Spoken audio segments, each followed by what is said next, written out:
सचिन पायलट ने फिर दिखाए तेवर। स्टेट गवर्नमेंट भ्रष्टाचार पर करे कार्रवाई।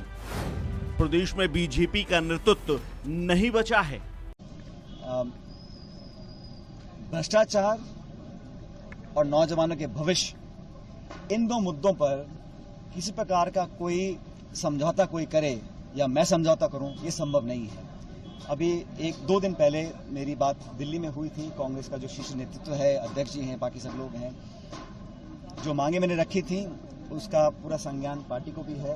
दिल्ली में परसों मैंने बात की है और मैंने कहा था, जब मैं 15 तारीख को मैंने एक सभा को संबोधित किया था जयपुर के अंदर, कि भाजपा के शासन में वसुंधरा जी के कार्यकाल में जो करप्शन के मामले उठे थे, जो खुद अशोक गहलोत साहब ने, मैंने, तमाम कांग्रेस नेताओं ने अपने मुंह से कई बार हम लोगों ने इन बातों को रखा था और ये बात पब्लिक डोमेन में है, तो उन पर एक प्रभावी जांच होनी चाहिए।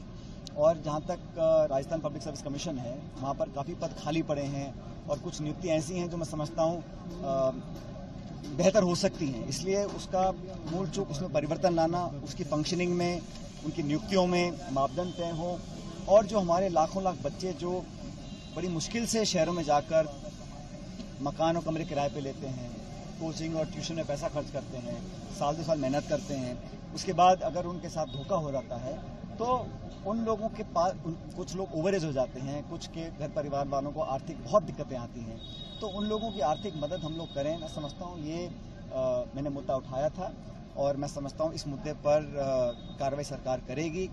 जैसा मैंने कहा परसों, मैंने इन बातों को दिल्ली में सब इन बातों को जानते हैं और मैं दोबारा कहना चाहता हूं कि जो मैंने इश्यूज उठाए थे, खासकर करप्शन के इश्यूज, जो व्यापक भ्रष्टाचार, यहाँ लूट मची थी भाजपा के शासन में, उसके खिलाफ कार्रवाई करनी पड़ेगी। और जो नौजवानों को इंसाफ दिलाने की बात थी, उस पर मैं समझता हूं किसी प्रकार का समझौता करना संभव नहीं है। और मैं उम्मीद करता हूं, क्योंकि आज मेरे ख्याल महीने का आखिरी दिन है और मैंने 15 मई को इस बात को कहा था कि सरकार इस पर जल्द कार्रवाई करे और ये बात सब जानते हैं।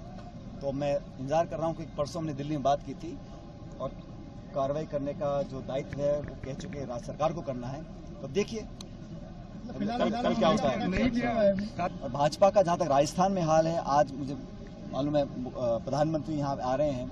अब प्रधानमंत्री बार बार यहाँ आ रहे हैं और उनके आने से मुझे लगता है कि ये बात साफ दिख रही है कि जो भाजपा का राजस्थान का नेतृत्व है वो सक्षम नहीं है विपक्ष की भूमिका निभाने में। पिछले 4.5 साल में सदन के अंदर, सदन के बाहर भारतीय जनता पार्टी ने ये कहीं प्रमाण नहीं दिया कि वो एक मजबूत विपक्ष है।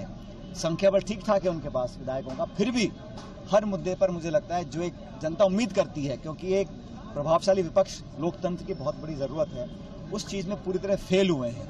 और आपस में इतना खींचतान मैं समझता हूँ है, इससे जनता भी उम्मीद भाजपा से बिल्कुल खो चुकी है, ऐसा मैं मानता हूं। अब प्रधानमंत्री बार बार यहाँ आ रहे हैं, उम्मीद जगा रहे हैं, लेकिन पार बीजेपी बिल्कुल पड़ने वाली नहीं है। मैं इस बात को मैं समझता हूं कि अगर हम जैसे लोग नौजवानों के लिए बात को नहीं रखेंगे तो फिर नौजवानों के मन से उम्मीद खत्म हो जाएगी। आप सब जानते हो, जो बच्चों की बात आती है, नौजवानों की बात आती है, परीक्षा की बात आती है, पेपर लीक की बात कभी आती है, एग्जाम कैंसिल होने की बात आती है, रोजगार की बात आती है, नौकरी की बात आती है, वो अगर हमारी प्राथमिकता नहीं तो हमारी प्राथमिकता क्या है। और मैंने अपने राजनीतिक जीवन में, चाहे किसी पक्ष में हूं या ना, लेकिन मेरे प्रदेश के नौजवानों के लिए मैंने कभी अपनी बात को रखी नहीं है। और आज भी इसको समझना नहीं चाहिए कि हमने बात करनी छोड़ दी है। अपनी बात पर हम बने रहेंगे, चुनावों को पूरा करेंगे। और मैं समझता हूँ कि कोई भी दल हो, किसी का शासन हो, नौजवान हमारी प्राथमिकता होनी चाहिए।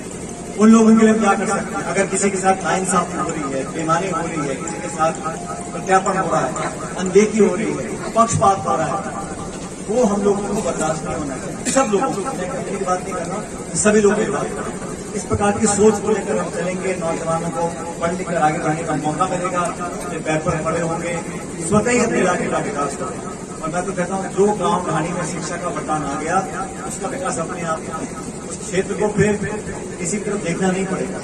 इन भावनाओं के साथ हम लोग अपने काम करें। और आज का दौरा कोई विशेष दौरा नहीं था, लेकिन मुझे लगा समय समय पर आपके बीच आता रहूं, आपसे आपकी सुध लेता रहूं, और आप लोग जो हमेशा इतना समर्थन मुझको देते हो, मैं भी आपके हमेशा आपके समर्थन में खड़ा हूं। इस बात को आप लोग याद रखना, और चाहे कुछ हो जाए, तो आपको कोई जुदा नहीं कर सकता। हाईवे से निकलते करते सब लोग आ रहे जा रहे हैं, किसी गलत कमी किसी को पालनी नहीं चाहिए। हमारा आपका संबंध अटूट है, इसे कोई तोड़ नहीं सकता। आपको कितनी कितने हम पहले भी थे, आज भी हैं, इतना मैं आगे पैसे कभी लाने नहीं दूंगा। आज के सारे काम होंगे। आप लोगों का जो समर्थन है जो आपने अब तक दिया है, वही समर्थन आने वाले समय में आपका मिलता रहे। बहुत बहुत धन्यवाद। जय हिंद, राम राम।